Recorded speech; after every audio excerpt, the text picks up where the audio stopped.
接下来继续讲 MACD 跟均线的关系式下集。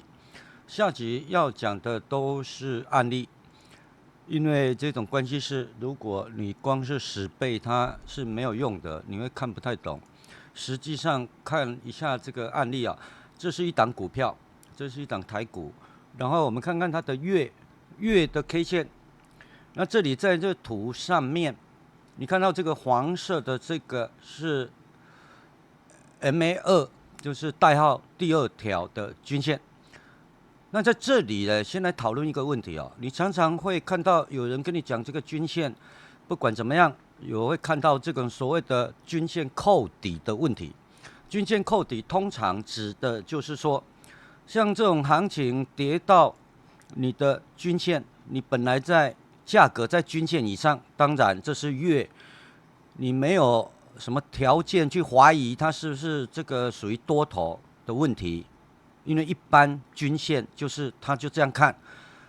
那我现在讲的是一般的说法了。跌回到均线，你看它回到刚好来到这个 M2 这个黄色的均线，停下来往上拉，再来一次停下来又往上拉，所以会告诉你说，如果一档股票你在均线以上，尤其像这种月，不管它用的均线参数是多少，先不管它，因为那个其实不重要。你要先知道这个扣底的概念到底是对还错。在这张图上面看起来好像没有错，只要来到靠近你这个月的这种均线，你再去买，好像是可以的。前面来看看，当初是这里才开始跌破你的均线，所以在这个的之前，你靠近这个均线，价格来到均线，你去买，好像也不见得会赔什么钱，不一定你会赚很多钱，但是看起来至少，除非一直等到这里，那才会赔钱。那这里呢，再看看过程里面它有反弹来靠近到这个均线，均线在上方，所以在讲均线的人会跟你讲说，均线本身就是一种支撑的概念，你让它跌破以后，未来你反弹，它会变成一种压力。你在这张图看起来好像这一些说法都没有错，但是事实上是不是这样？在这里我跟你讲，不是，这个没有什么均线扣底的问题，也没有什么均线是支撑压力的问题，没有，那只是你在表面上刚好看到是这样。那如果说你要去研究这种均线，假如你要研究，你只是在讨论说，有人告诉你，书上告诉你，这个跌回来，来到均线就可以买，来到均线可以买，它是一种均线扣底的概念，或者是均线支撑的概念。如果是这样的话，你不算是在研究。你要研究，你应该是进去找到为什么它会停？难道它真的因为只是这一条均线的原因吗？这个你要问。你不问这个问题，问你自己这个问题，你就不算是在研究这个东西。你只是别人怎么告诉你，你听了10个人都这样讲，你会毫不犹豫，不会去觉得这10个人有讲错，因为书上也是这样写，讲的人也是通通都这样讲，所以你自然而然就认为那就是对的，你就把它记下来。未来你发现后面再用，就会出现很多问题。你还要想很多方法去解决它。其实你没有方法，任何人告诉你任何可以解决的方法，其实都不是方法。为什么？因为一开始你的题目已经错了，这个题目是错的。均线扣底，它不是，它没有这个问题。但是你认为你看到的现象，只要来到这个地方靠近我就买，靠近我就赶快卖，看起来好像没有错，但是那只是你现在这样看。好了，我们直接进去啊！既然跟你讲是错的，我就要给你答案，否则也没什么意义。这个视频哦，如果我讲过了，如果都是要照着书上在那边改来改去了，不管怎么改哦，均线要用什么多少参数在那里改来改去，那个原则上来讲，其实还是绕不出那个范围，它还是在那里绕，只是你看不出来而已。来，首先刚刚讲哦，仔细看一下。来的这个时间点是2022年的10月31日，就是10月份。这里右边是24年的4月份哦，这是月，看清楚啊。我们先看前面22年，还有这里我都有圈起来，在周去看看。来到周这里，22年11月4日的那一周，其实在这个时间点，这个区域价格跌到这里的时候，其实在下方，这个是 MACD 啊，我再强调一次啊，现在就跟你讲 MACD 跟均线的问题，它们的关系。那你没看过扭转门的教学，第一次看到这个视频，麻烦你不要拿着你所学的 MACD 套到这里面来，因为我讲的 MACD 的用法跟你所学完全不一样。所以在这里呢，也没办法，因为前面你没看过哦，每天都会有人第一次来看，但是我只能提醒你，不要先入为主，不要拿着你的观念来判别这一些东西，因为如果你的判别可以拿来跟我讲的是一样的，那我也不需要讲，表示你的东西就跟外面一样，不需要多一个人来跟你解释。来看了，这下方这里做出了周的底部扭转门，在这一个周11月4号22年的时候开盘收盘收上去，门打开，所以在这里停，开始往上拉，再来一次。后来这个是不是跌下来？跌下来跌到最低是在这里，这里哦，这个是 K 线啊，看好，我比的地方你看就好。这段时间跌下来，它在这下方呢，刚好这个时间点，在周又做出了底部扭转门，然后呢，后来开门了，上去，就这样。所以这2次的止跌，你在月去看，刚刚看到了，刚好停在什么？这个 M2 这个均线这里停。好，那假如我们先假设，如果说一个股价来到了你的均线扣底，可以买。现在看起来好像买没有问题哦，这样看没有问题哦。仔细再看，你就会发现问题在哪里。再看一次，这一根 K 线就已经来到你的均线，第1个月、第2个月、第3个月、第4个月、第5个月，这5个月其实低点都有来到你的所谓的均线。你如果第1个月来，理论上扣底要买，你就进去买，你会在里面等至少5个月，至少5个月。请问你这个扣底为什么不马上拉出去？为什么？请你解答我。第2个月我在等你，你也没拉；第3个月没拉；第4没有拉；第5个月开始，第6个月才开始往上拉，为什么？答案呢？如果只是因为一个均线扣底，那么理论上来讲，你为什么不像这一次来靠近？这个没有点到啊，靠近而已啊，看好这个距离啊。未来你可以拿你自己的去看哦，因为这个我们截图出来之后，在视频上你会看不太清楚。这一次来有没有刚好点到那个均线？没有。请问你为什么没有？答案给我，答案给我啊！你说这里扣底买啊，这里没有啊，这差一点点。你说差一点点，别计较了，有这一回事。这里来了5个月，第6个月开始往上拉，为什么要等到第6个月？它有扣底啊，所以你的老师怎么跟你解释这个东西？反正扣底啊，它也没跌破嘛，对吧？像这里有跌破哦，那跌破我们就走入，它就走入空头，那我们就别买，这里都别买，等到什么？这里2条均线再度交叉，这里是不是交叉？白色是 M1 哦，短期的哦 ，M2 就2条。你要知道参数多少，请看上集，这里只跟你讲，这个是一个代号 ，M1、M2 还有 M3。M1 就比较短的，再来比较中期、比较长期。那我要问的嘛，这是月了吧？最大行情了，请问这5个月怎么解释？你解释不出来啦。在这个一个均线，你在月这样你能解释？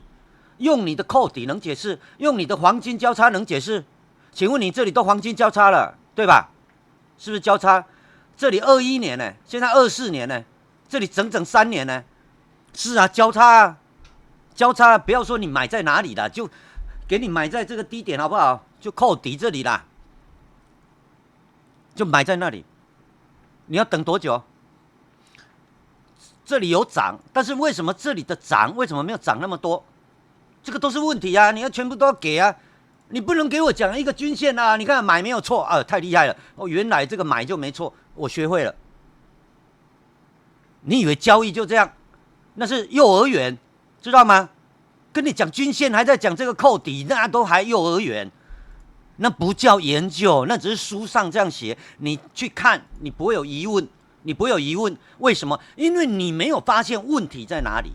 问题在于你自己没有发现，而不是讲的人没跟你讲，因为他也不知道，他不知道。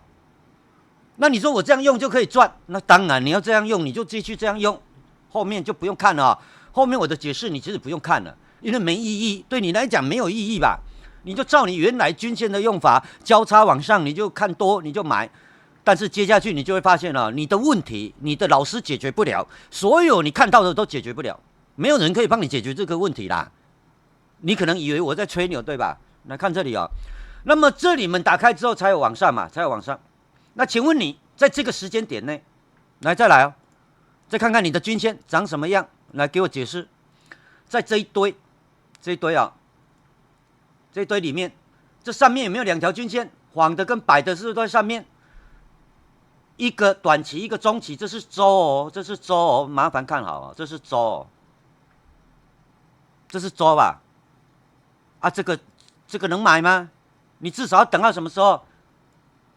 至少等到这里还死亡交叉这里死亡交叉，这里才重新再交叉。交叉之后，你的周的两条均线，短期、中期有交叉啊，交叉又交叉，交叉，然后呢继续跌。后来这里又交叉，所以所谓的黄金交叉跟死亡交叉，你可以拿来第一拿来作为买卖的依据吗？当然不可以。不可以，因为这个已经解释到，我们已经解释好几次了，这个不可以。那你说我拿这个黄金交叉、死亡交叉来判断它是不是在空头趋势，也不一定对。为什么？这里交叉刚好是最低点，刚好你才这里交叉，是不是这里开始都是空头？这一段都还在往下交叉，死亡交叉这一段你把它圈起来，再看一次。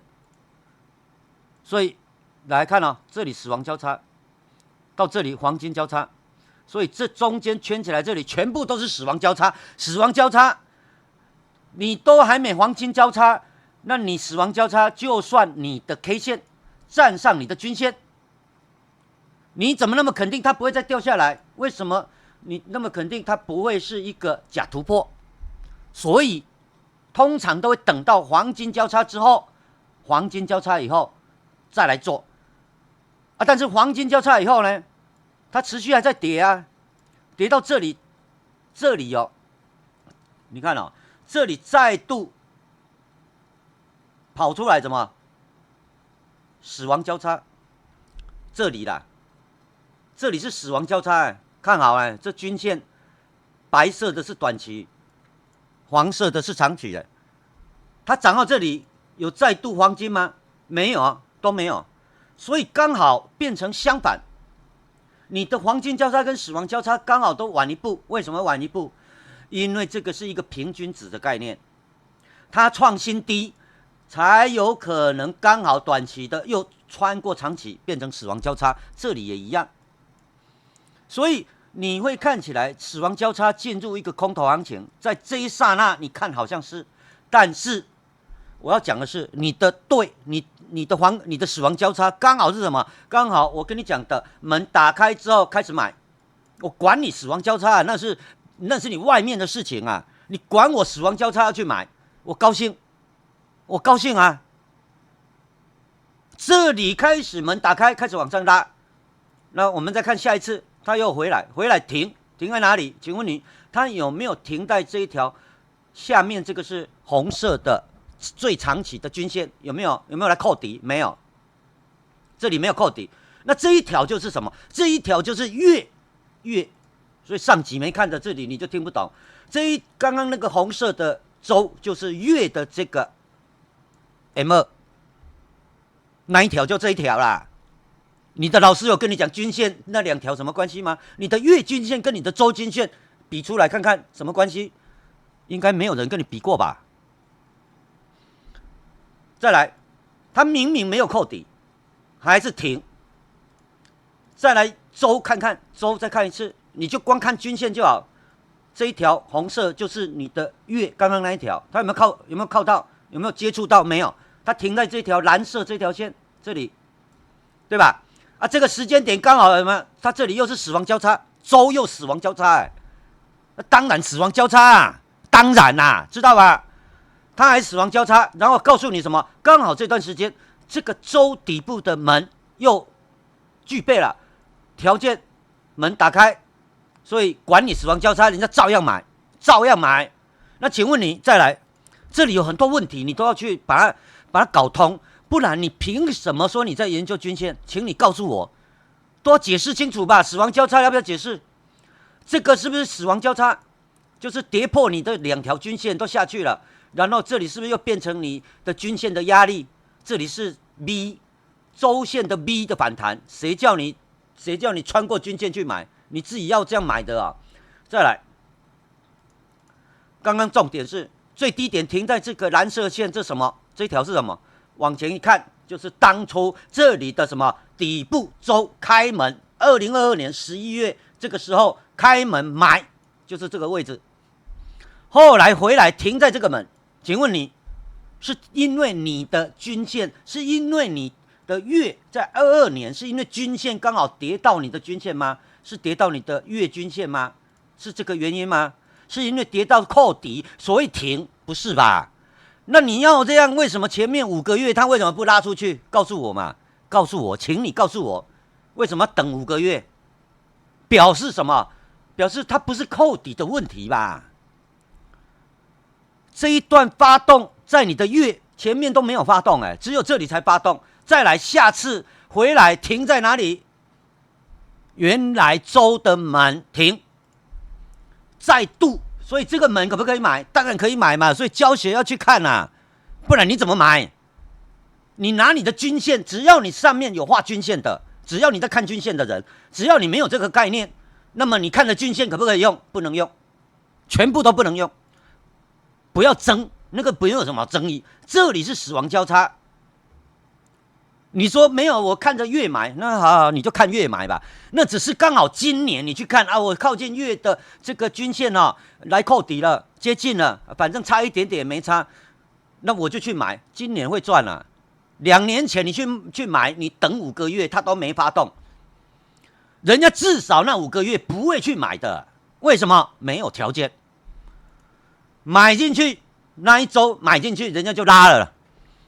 你有那个能耐等5个月，我才不相信。那只是因为你不懂，你在骗自己说啊，我要长期，我要中期，我要怎么期，不是吗？再来，月看到周看完还不够，同一档股票再看，来看它的日。你以为那只是刚好对吧？因为太长期了，那当然不准啊！我不是在找你麻烦，而是来告诉你，你要研究，你要往什么方向去看。大家都说对的，那个你特别去看一看。所有人都跟你讲就这样，那你要怀疑，为什么？95%的人都赔钱，然后所有人都知道的那一件事肯定有问题，那是最基本的观念。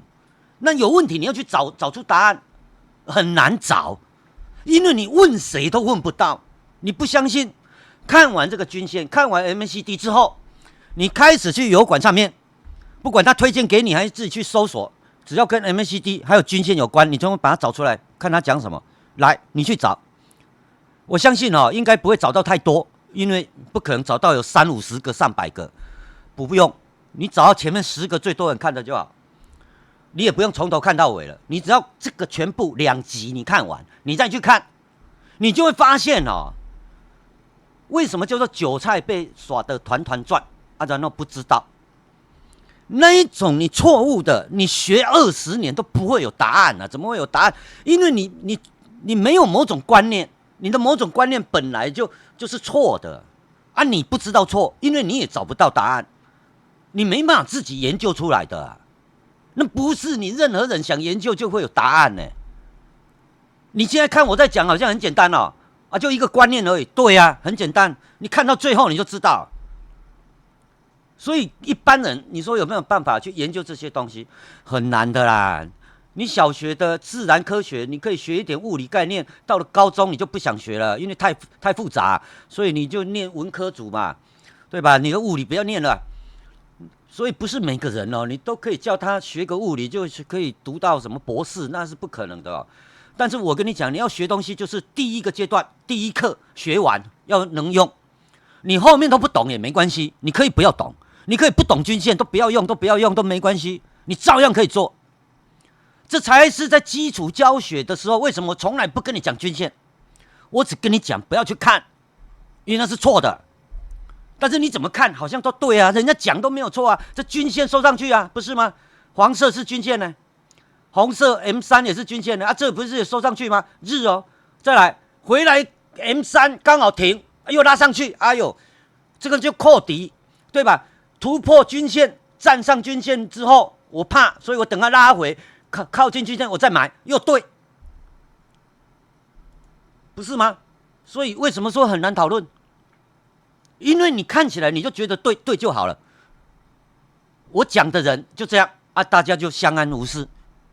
你会发现，如果你从来不懂均线，你看到人家这样讲，这里黄色的先上去 M2、M3，对吧？拉回来也没有跌破 M2啊，M3再上去再回来，再顶住你的 M3，刚好你的均线又变成支撑，所以你看这解释多完美。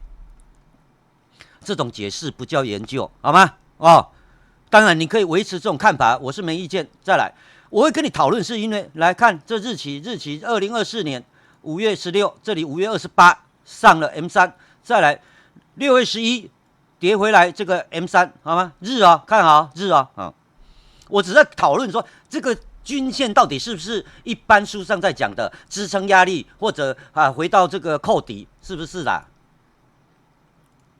来60分钟看，我们看一下60分钟，在6月11、6月20、6月25大概的走势，我们看一下60分钟打开，这里是它的 M2， 那这个 M2 呢就是日的 M1， 哦，所以上集要去看，否则你以为我现在放在上面这两条均线跟你在看的均线是一样的吗？意思是不一样，那差很多哦。同样都均线，你高兴用什么均线？所有人都在用哦，各式各样的均线，你要用它500、300、200年线、季线，随便你啦。但是你根本问题你就错了一个。请问你这60分钟这一条均线，请问你跟日那一条均线什么关系？你去找所有视频，看哪一个人跟你讲过，找到你在下面留言，好吧？啊，你如果怀疑，你自己去改你的参数，改你的电脑，改一改，你慢慢去看，慢慢去看。你没这个概念，你凭什么在那边玩均线？你玩什么均线？是你背完。看好啊！如果以60分钟来讲，这个6月11日这里看好、哦，我现在圈起来这里哦，它是不是跌破你的均线？这一个 M1， 这白色就是60分钟本身自己的 M1 的均线。那这里是不是跌破？再跑到均线上面，又跑到均线下面，对吧？再来，这里是不是均线又上去了？再来，这里是不是回来25号60分钟拉回来，刚好又顶住这个它的 M1 60分钟的均线，哎呦更好。所以有人在用均线是这样哦，我看到日哦3个什么均线在往上哦啊，这个是不是在往上？以60分钟来讲啊，短线在这里，2是中期哦啊，3最下面了看不到算了，那至少你知道嘛，因为前期已经跟你讲。周的门已经打开，所以它在往上拉了。周已经开门了，所以毫不犹豫，60分钟肯定这3条均线基本上都是往上。这个时候看好啊，它是不是跌破这个短的均线？有很多交易法都会跟你讲这个哦，只要利用到均线，就会讲到这件事。我们昨天提到什么 ？Vegas 这个轨道交易哦，维加斯什么交易法？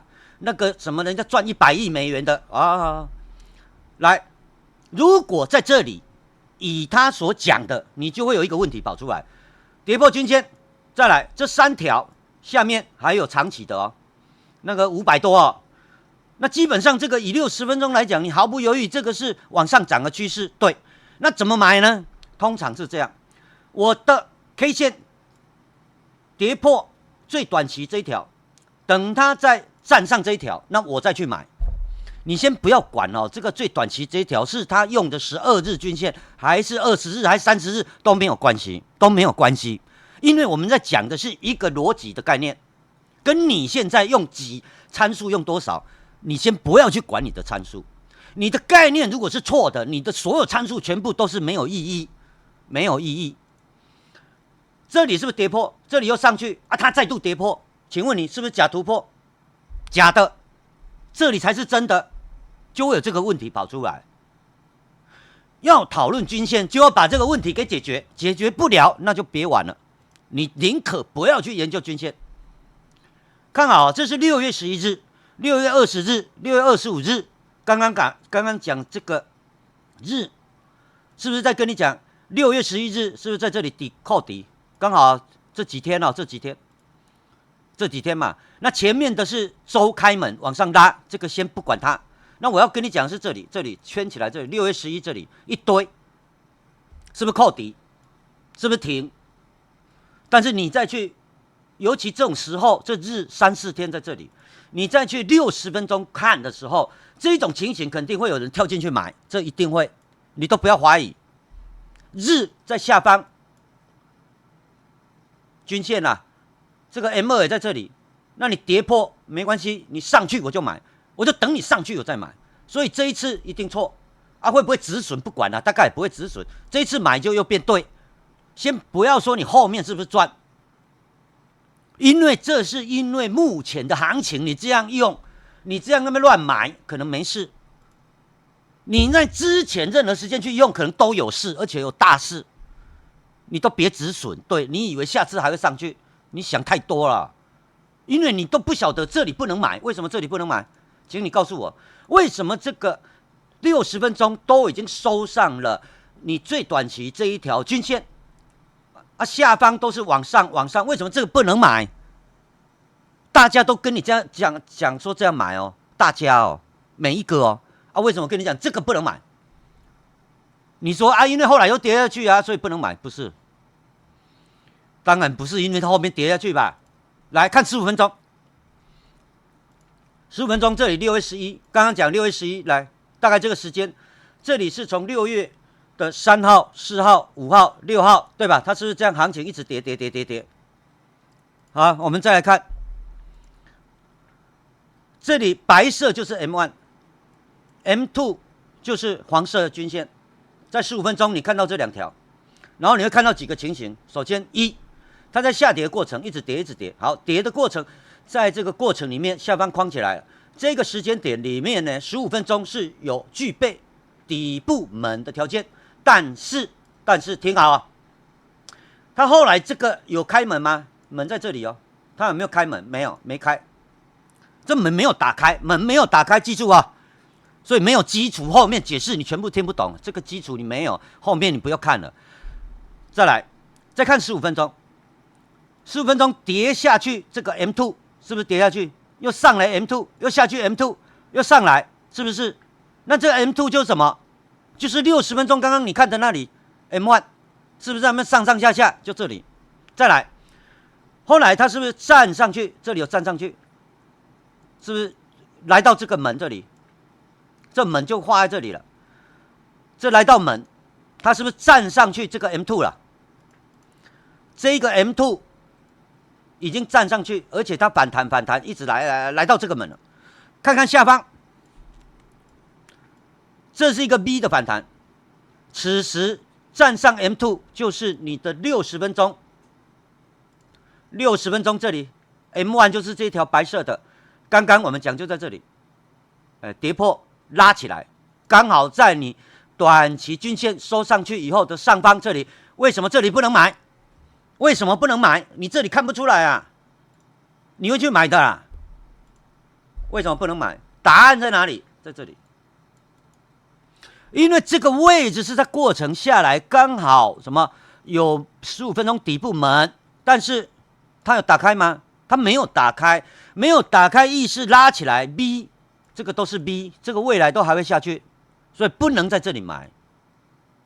一开始在基础教学就跟你讲了，在讲 MACD 就跟你讲过，所以现在你把均线放进去，是不是就发现站上均线去买，一定对吗？错。所以哪些地方你会去买，我不会去买？为什么同样的均线，你说你去买，我就不会买？原因在这里。所以你光看着均线在交叉，在那边站上或者破均线没有用，因为你也不过就是在猜。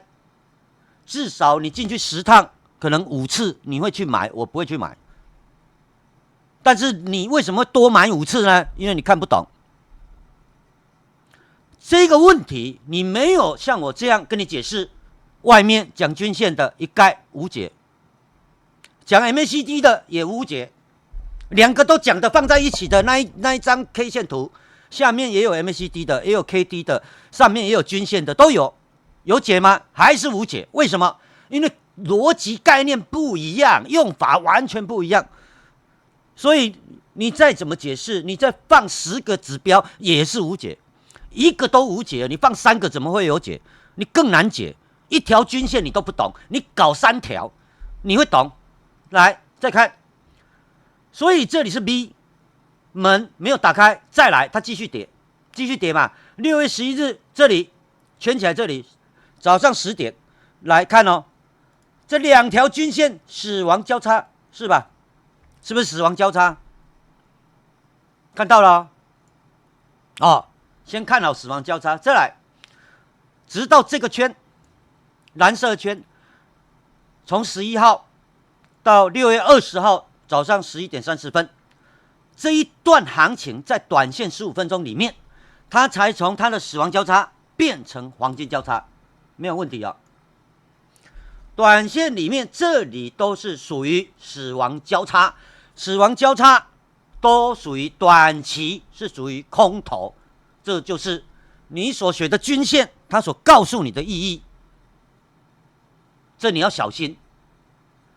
接下来再看，那么这个股票，它明明刚刚看哦，这6月25号、6月20号这一段，这附近这里，在日来看，再回去看这一段时间，6月10几号哦，这里通通都是它的低点。6月10几啊开始都是低点，在15分钟。我们刚刚再重讲，从这里都低点嘛，6月11号这里是不是都低点？好了，请问它什么时候发动？这个门没有上去，短线没有买点，这里也都没有，直到这个时间点，6月17号这个15分钟开始做出了什么？这圈起来啊，15分钟头部的门在这里，它这里开门了，收盘收上去就是开门，开门之前，这个门打开以前。你的黄金交叉是在后面才有，不是在这个之前。人家开门是在你的黄金交叉以前，肯定在你以前，不会在你以后，你都不要怀疑。低点都是后来你的死亡交叉后面才会再发生，因为它是一种平均价位的关系，所以通常会这样。所以才跟你讲，不要以死亡交叉或者黄金交叉作为一种买卖的依据或者判断，因为你会出很大问题。在短线15分钟，它是因为打开这个门之后开始才往上拉的啊，开始才往上拉。再来，在这个地方我们再看看这里6月20，我们看哦，我再把图放大哦，看清楚啊，这里是6月20日，这一张是为了把前面完整的走势走到它这一波起涨的低点，整个给你看。再来，我们看后来这里黄金交叉，这里把它放大，这图放大。刚刚讲扭转门，6月17号就在这里，6月20日15分钟收盘收上，人家已经有开门了。开门之后开始往上拉，然后接着6月25日9点15分，再回来哦，回来又停在这里。那停在这里，你再去看短线15分钟 M2 这一条是不是在下面？看起来又好像又扣底了，又扣底。事实上，是不是因为这个均线呢？不是，事实上它是因为这个虚线，这个是原本15分钟的门，曾经在这里打开启动回来，还是会停在这里。所以回到这里的时候，是因为下面有个 M2， 所以停着，所以我去买吗？其实也不是，不是。所以你没有这个均线，均线都没有，可不可以买？照样可以买。有均线，你看起来只是刚好又在这里。顺序再来，还有一个问题，这个过程拉回来，这里15分钟拉回来，这个 MACD 这里看你要看得出来，这里是第二波。第二波拉回来，在基础教学跟你讲什么？拉回来，回到前面的门买。这里也是走3要不要买？不要。所以这个全部都在基础教学。你如果没有均线的概念，你会不会知道在这里买？一样，照样知道。所以第一课上完，第二课上完，你后面都没有了，你至少你还是可以去赚钱，而不是说你学到第10课了，然后怎么样？第11课跟第一课又矛盾。通常在讲这些什么 MACD 均线啊，这些指标的，通常都是这样啊。搞到后来矛盾就自己不晓得东凑西凑，跟你讲什么时候再怎么样，其实都是矛盾，都讲不通啊，因为连不起来就是矛盾。再看这里是不是拉回又是这个2拉回来，这个2拉回来，看好这个2拉回来，停在这里，它为什么又没有停到这个 M2 这里？为什么？这个都是你要去思考的问题。下一次它只是到这里就停了，上一次跌破 M1 变成什么？理论上它进入到零轴嘛，所以上集要去看它会进入零轴，零轴就肯定是 A 吗？不一定啊。为什么不见得是 A？ 因为这门在这里，虽然它下去零轴，下零轴以后，它有没有做出 B 跟 C？ 没有，它没有 BC 啊，又为什么又没有 BC 了？请问为什么？原因就是在于拉回来，启动点在原来的这个地方，回来的它本身就是连接的动力，那个叫动力，那一股力量衔接到原本的门，就这样，所以它不需要再重新来一个什么 B 跟 C， 它可以不要的，它要做也可以啊，它不做也行啦，不做照样拉上去啦。这个不会是高点啊，这个不会是高点啊，了解吗？啊，这里再回来，来到这里停，这里回来，这里没有停，所以这个呢，除非你再去5分钟看，但是也不需要了。看到15分钟，股票已经算够短线，再来换一个案例，台指期的月看好，这是月台指期这都一样M1 在这里白色的 ，M2 在这里月的 M3 大概你也不用看了，那太远了那太远了。来，那 M1 我们看好M1、M2 在这里月，这里要跟你讲周走3与日什么关系？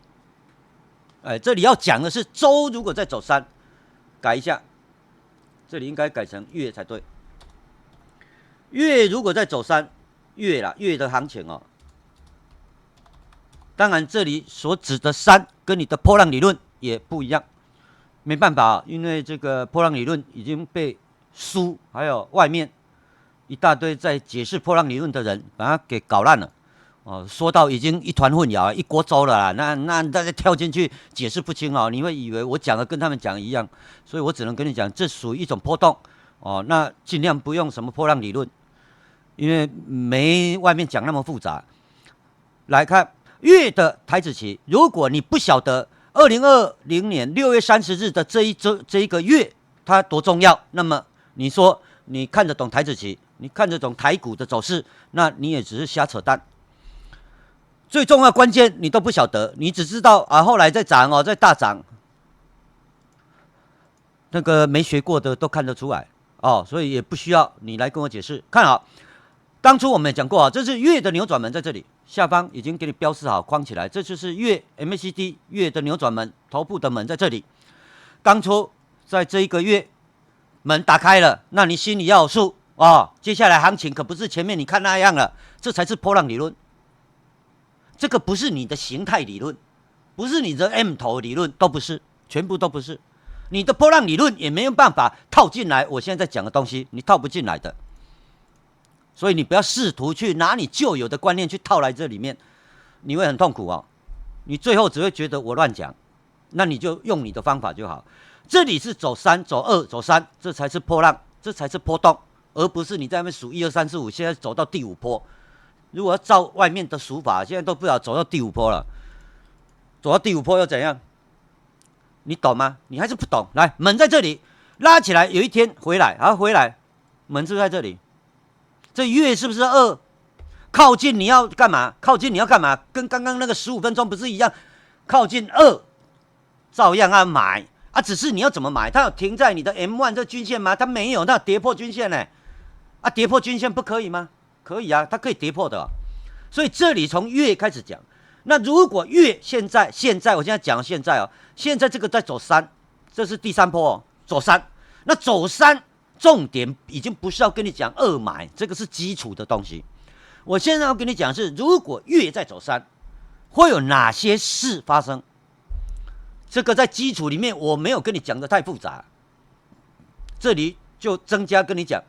再看周，以周目前来讲，周在2023年12月29号这一周，其实它的扭转门在前方啊，前方这个前方的扭转门，它在这一周门打开，所以拉了这么一波。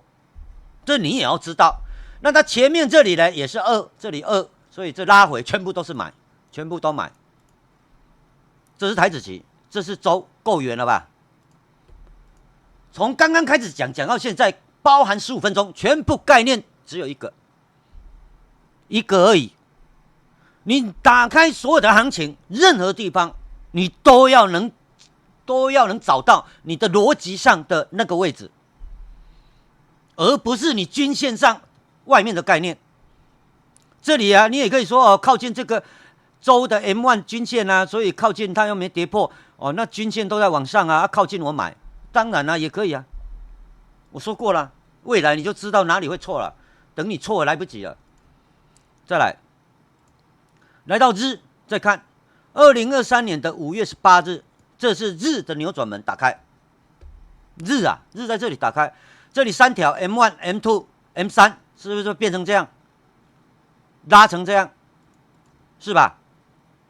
这里是不是又回来？有没有跌回来？这里有没有跌回来？跌回来停在哪里 ？M1 破了 ，M2 也破，有破 ，M3 没有破啊。这里是不是有停？停在哪里？前面的门一模一样。前面的门呢？我现在已经讲2年的行情了，2年了。从月、周，包含日。包含短线60分，包含15分，全部都一模一样啦。你要的不就这个？你不是要圣杯？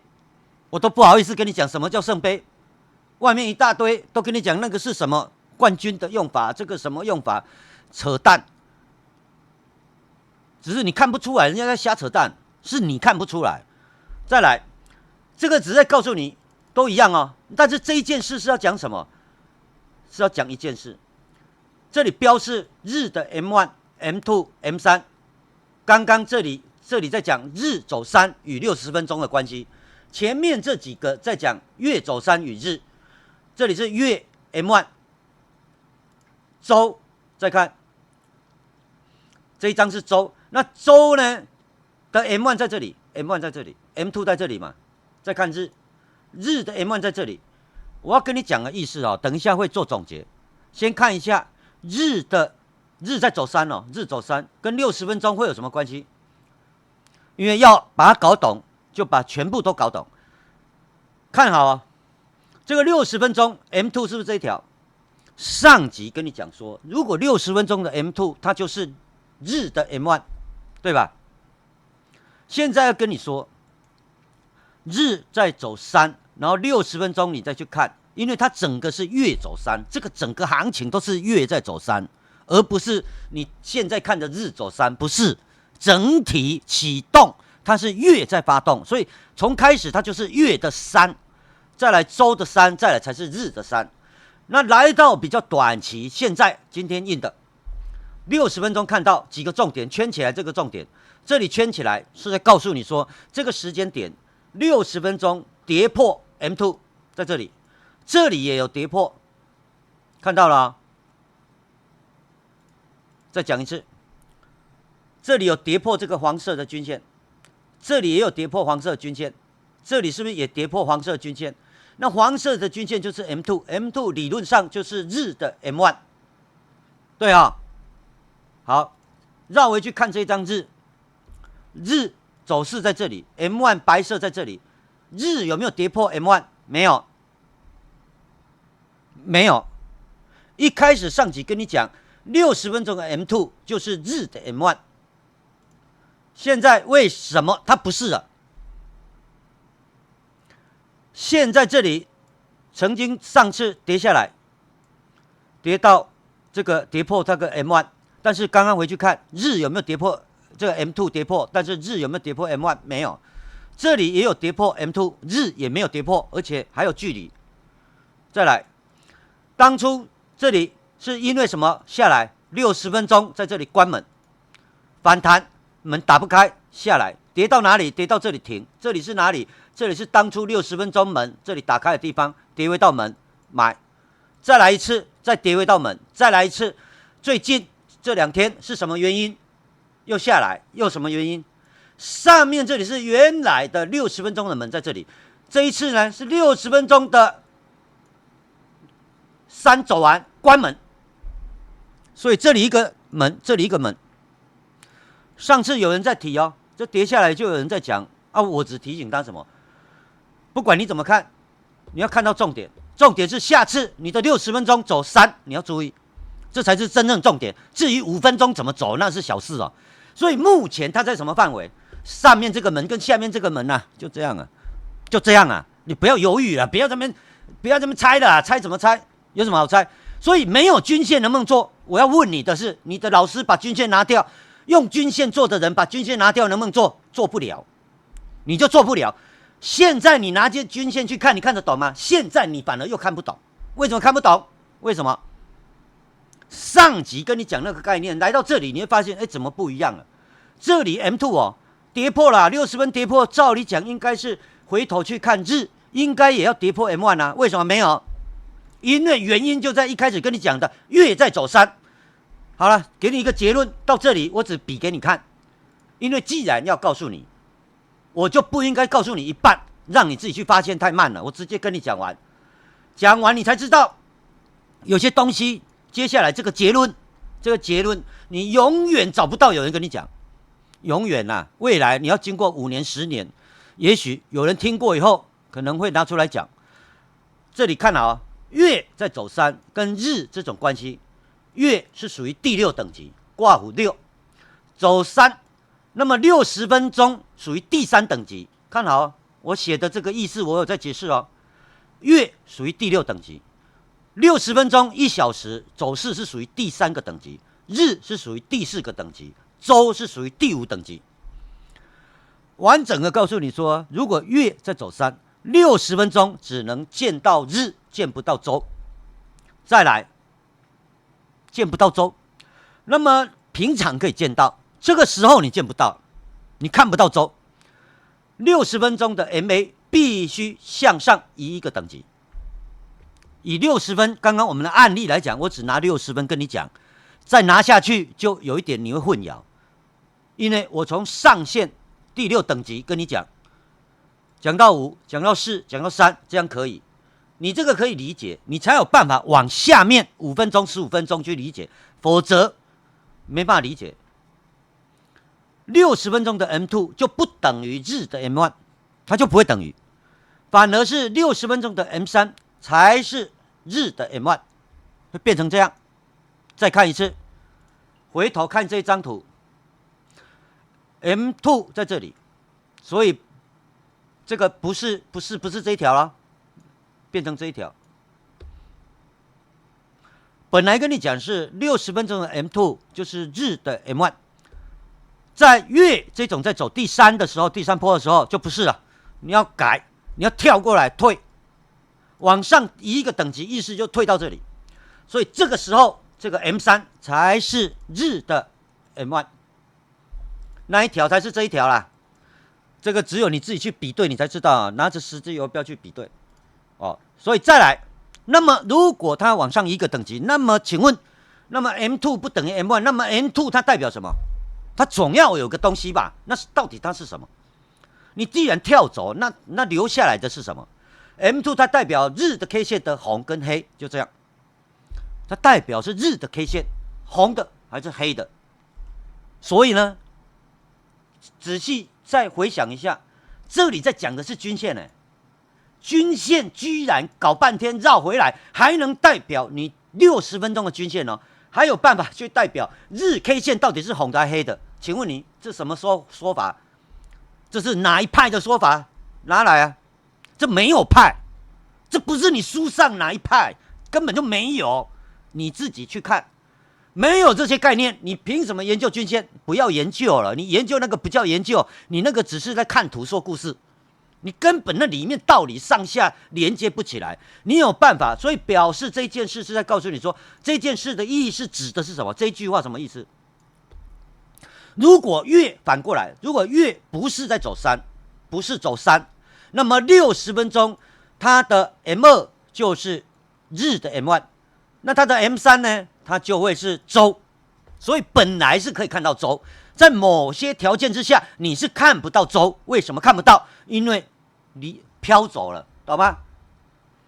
天上某一个层级已经不是你能看见，你在你当下那个现象，它的投影已经没有投出来，那个影子没有投到你那个地面上，所以你看不到。这在跟你讲这件事。好了，最后把它快速总结。刚刚讲台指期60分钟，这里我刚刚有讲啊，这个地方。这个是不是都有跌破 M2 都有跌破，这里也有跌破，这里也有哦，所以这里跟你讲 M3 在这里，我看好啊，所以到了月不到了日，这是日啊，日的 M1 我把它放大放大，以目前来讲，日的 M1 这条均线距离还离这么远，啊，上次是在这里，这个啊上一次低点起涨，那你去60分钟看。就不是看这个 M2 这一条了，就要看下面 M3， 就这个距离，这个距离才是真实你看到的日的那一条 M1。那日的 M1 就是什么？就是日的 MACD 的零轴。所以为什么跟你讲从头到尾都不一样 ？MACD 谁在那里跟你讲什么零轴？有啦，有跟你讲啊，穿过零轴以后怎么样？但是问题，穿过零轴以后能买吗？不一定，很多时候都不能买。那你那个就要有基础才知道啊，没有这个扭转门的基础，根本上这2集你看完，其实你也是不太能理解啊。你顶多也就知道哦，有这个关系。那回到这个倒是要提醒哦，回到最上面这里来，一开始在讲 MACD 的参数，因为上集可能有人没看。MACD 参数就你一般看到的这种什么12269哦，就这样。那么价格平均3条 MA 的参数是522088833哦，原因不要问了哦。那我们的讲解过程只是把它用成代号 MA1、MA2、MA3。那我的目的是要来告诉你这些关系式，它有1个关系式、2个关系式，还有3个关系式。这3个关系式串联起来，你才能去看得懂所谓的均线。否则，你的均线，纵使你随便改任何的参数，其实都没有太大意义，因为你看的还是什么？还是在看这个看图说故事。收盘站上均线了，哦，那我就是翻多我就怎么样？只要有回来我就买啊，如果不回来了，我就再找一条更短期的均线，我就以最短期的均线去做买卖依据。那个就是什么？幼儿园的程度，因为那个根本就不用研究，那不用研究。那个也不要10分钟，那3分钟你自己图放上去，你要这样做你就会了。但是问题是，如果真的想赚钱，你只有花时间。我能做的就是告诉你这些最基本的关系式。那这些关系式不是我编出来的，而是你自己去看就知道，它确实就是这样。那有了这些关系式，才足以去解决你在平常看到日线那一些问题，全部一次你就可以把它解决掉。那对别人是一个问题，有所谓的假突破，买收上去你去买错，那是因为他看不懂。对你就没有假突破，因为你根本就不会去买，你是想要去空。他的死亡交叉，你会不会去空？不一定，可能刚好他想空，刚好是你要去买，刚好会颠倒。那一个颠倒不是因为大家做多你就去做空，或者人家要做空啊，我就故意做空做多，也不是，那个都不是，那个不是用那种心态在做，而是你要有一个依据的判断。这2集上下集还有没有内容？这个东西其实还有的，不是只有这3个关系式，不可能。但是这3个已经够你喝一壶，至少你要研究，给你一个方向，这已经算简单的。最简单的就是，当然我们说的简单，不是说站上均线买那种简单哦，不是哦，也不是说趋势线突破我买，也不是哦。那一种就算了，那种就是比较算是你不用动脑的，无脑啦。均线站上就买，那个也是属于无脑啦，知道吗？所以你现在要理解说，我跟你讲的所谓的无脑，是真的不用动脑，就10分钟内那个都可以讲完了。但是问题对你未来会有很大的问题，用越久你问题越多，所以你真正要研究它，你是要动一点脑，去想一想为什么它会这样。所以你要有一个基础，我再回头再讲啊，你没这个基础，这下方这一些你把它背起来，你弄你的均线，你自己慢慢套，你自己慢慢去套，你其实走不出来的啦。哦，所以我只建议你，如果你这个不认同，你觉得我这乱讲的，那你就照你原来就好，因为我也不想害你。因为你本来也许你看着均线上去这样买来买去，也许你能赚啊，能赚就好了。哦，不要因为我跟你讲的这些概念，结果造成你的困扰，你会错乱。除非你把你旧的可以理解到，你要真的理解才知道啊，那个错。不要有那些概念，什么均线就支撑压力，那些概念都拿掉啊，否则啊，你就是以形论形，就是光看着均线跟 K 线这个2维世界在那里玩，但是它上方的投影投下去你没有看见，就3维世界你是真没看见啊！